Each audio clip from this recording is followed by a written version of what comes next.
Neo, sooner or later you're going to realize, just as I did, there's a difference between knowing the path and walking the path.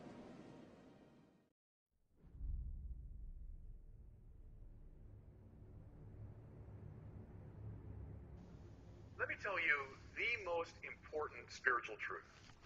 If I were a Christian guru sitting on top of one of the Himalayas, and you crawled up to the top and said, "What is the meaning of life?" Here's what I'd tell you.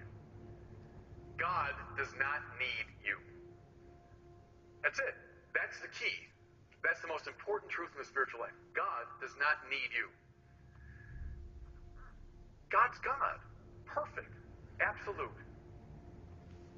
Yet, you are here. What that means is, you have been loved into existence. What's love? Not a feeling primarily, not an emotion primarily. Love, Thomas Aquinas said, is willing the good of the other as other. Willing the good of the other as other and then doing something about it. That's love.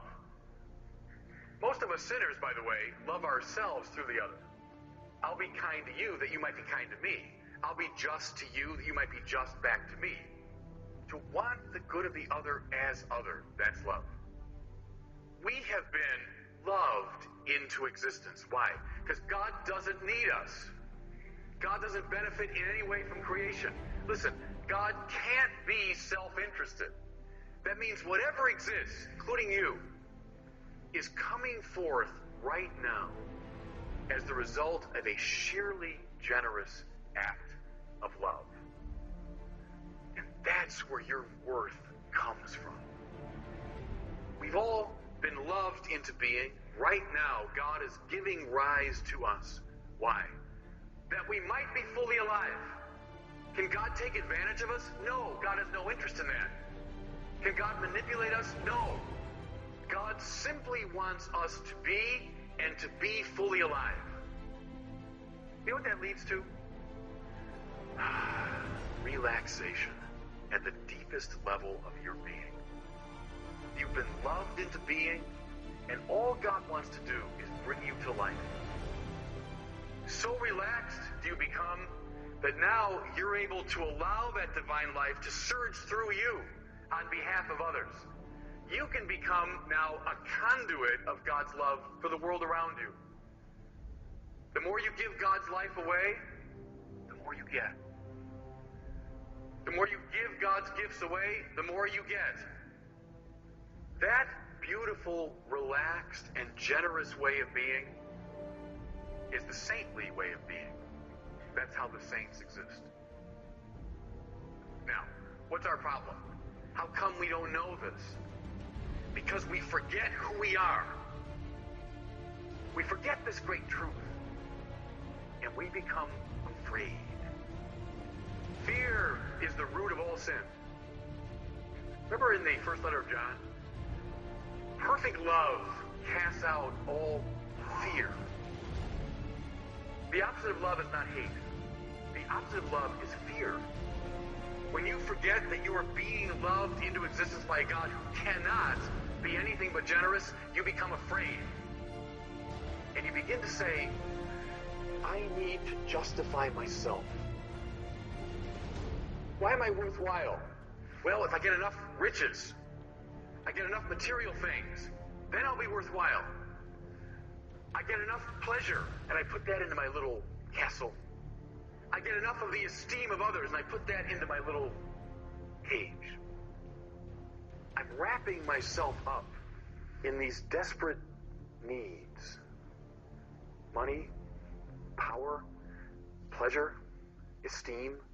And now they're wrapped around me like great robes, like great chains. And what's my reaction to you? Oh, I want to give away my gifts and generosity? You're a threat. Because if you get some money, I won't get it. You get some praise, it's not coming to me.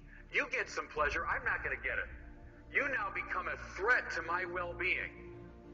And so I keep you at bay through my violence, through my gossip, through my hatred. That's our situation. We're meant to be conduits of the divine generosity. We're meant to know to the very bottom of our being that we are loved into existence. We're meant to be so relaxed that we can allow God's love to surge through us. But instead, we're wrapped up around all these desperate needs. St. Augustine defines sin as curvatus in se, caved in on oneself, living in the little narrow confines of that cage. You know what these are called, these things that wrap us up? They're called the deadly sins. Not so much individual sins, though individual sins flow from them. The deadly sins are these negative attitudes, these distortions of the spirit, listen, that keep us from being alive. That's why they're deadly sins. All God wants is our flourishing. And all of this self-imposed imprisonment is keeping us from what God wants. Do the deadly sins awaken God's anger? Yes. But God's anger is good news.